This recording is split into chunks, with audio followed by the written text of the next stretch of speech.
আমাদের সাথে ভার্চুয়ালি যুক্ত হয়েছেন বিএনপির দেশ গড়ার কর্মসূচি ৭ দিন ব্যাপী এই অনুষ্ঠানের প্রথম দিন ছিল জাতীয়তাবাদী ছাত্রদলের আয়োজনে। রাজধানীর কৃষিবিদ ইনস্টিটিউশন মিলনায়তনে বিকেলে দ্বিতীয় ধাপের আয়োজনে ভার্চুয়ালি যোগ দেন বিএনপির ভারপ্রাপ্ত চেয়ারম্যান তারেক রহমান। দেশ গড়ার প্রত্যয় নিয়ে দলীয় নেতাকর্মীদের দিক নির্দেশনা দেন দলের এই শীর্ষ নেতা।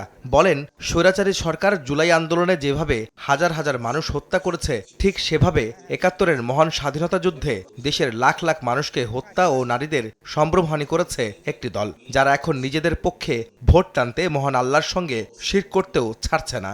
আমরা শুনেছি অনেক একটি রাজনৈতিক দলের কিছু ব্যক্তি বা বেশ কিছু ব্যক্তি বিভিন্ন জিনিসের টিকিট বিক্রি করে বেড়াচ্ছে, বিভিন্ন জিনিসের কনফার্মেশন দিয়ে বেড়াচ্ছে।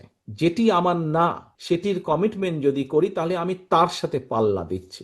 আমার নর্মাল দৃষ্টিকোণ থেকে আমি বুঝি যে সেটি হচ্ছে শিরক, সেটি হচ্ছে শিরকের পর্যায়ে পড়ে। যারা এইসব কথা বলে তারা শিরক করছে। আপনি যদি তাদের কথা শোনেন, আপনিও শিরকের পর্যায়ে পড়ে যাবেন।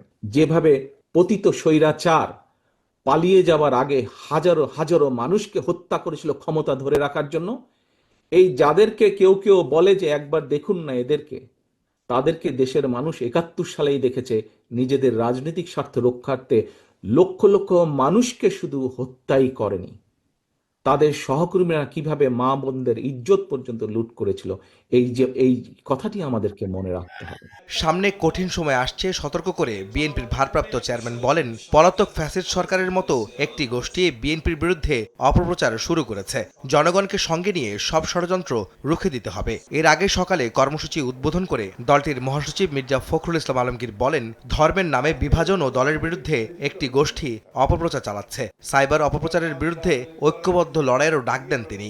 একটা গোষ্ঠী, একটা মহল ধর্মের নামে বাংলাদেশে একটা বিভাজনের পথ সৃষ্টি করতে চায়। আজকে একটা প্রবণতা দেখা দিয়েছে অত্যন্ত ব্যাপকভাবে বিএনপিকে একটা নেগেটিভ পলিটিক্যাল পার্টি হিসেবে দেখানো। বিএনপি বিভাজনের রাজনীতিতে বিশ্বাস করে না বলেও জানান বিএনপি মহাসচিব। এই অপপ্রচার। আহমেদ সালেহীন, সময় সংবাদ, ঢাকা।